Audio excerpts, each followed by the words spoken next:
of time helping juggle all of their activities and responsibilities. But in the midst of all the comings and goings, checklists and deadlines, are children learning how to manage their time themselves? Diane, to you first on this one. How much should children be thinking about their day in terms of planning and executing their own schedules?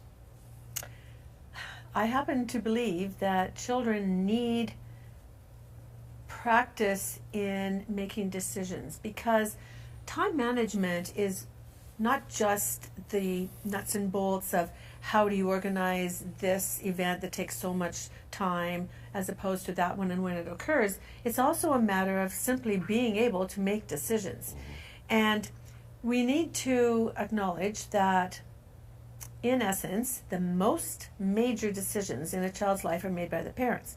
Where they live, the food they eat, where they go on holidays, their religion, all the major decisions are made for them. So parents need to find ways, and teachers need to find ways, to give children the opportunity to make decisions, and then they need to monitor what's going on and make observations and help the child to realize the consequences of the decisions they've made. So if they're doing this from an early age, then the planning will simply become something they do.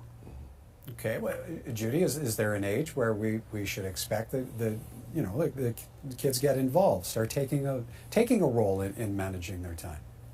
I think that magic age is around 13, when kids start getting their abstract thinking skills. So around grade 8, they can start taking more responsibility for using a calendar and agenda to plan their week and make sure they get those commitments, because from grade 8 to grade 12, that's 4 years to get into practice, because mistakes are really cheap then before they get to university, and it's a lot more costlier.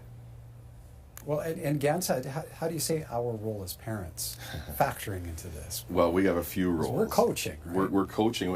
I think our role as parents is, if we do it right, we're supposed to be a safe and reasonably structured representation of what the real world looks like for the kids.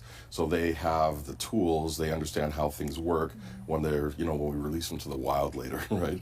And so we have to let them know that, okay, there are choices you have to make. Do you need to have this many activities is one of the choices. We don't often think about that. We think about choosing between the activities.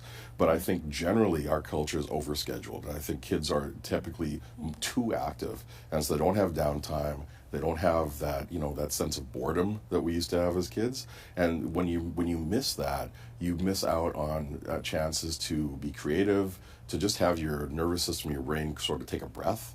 And so that can be quite damaging. So it's important for us to represent sort of what the expectations are, and also coach them in terms of, as the ladies were saying, time management and making sure they're making good decisions to prepare them for later in life. Well, I even see that in the school system. My two 7-year-old boys, they have agendas for their classrooms, and they're dealing with calendars and such. And it's nice to see that even at the school level too, it's being encouraged. Yep, and they need to know how to manage that time and make choices, as was said earlier.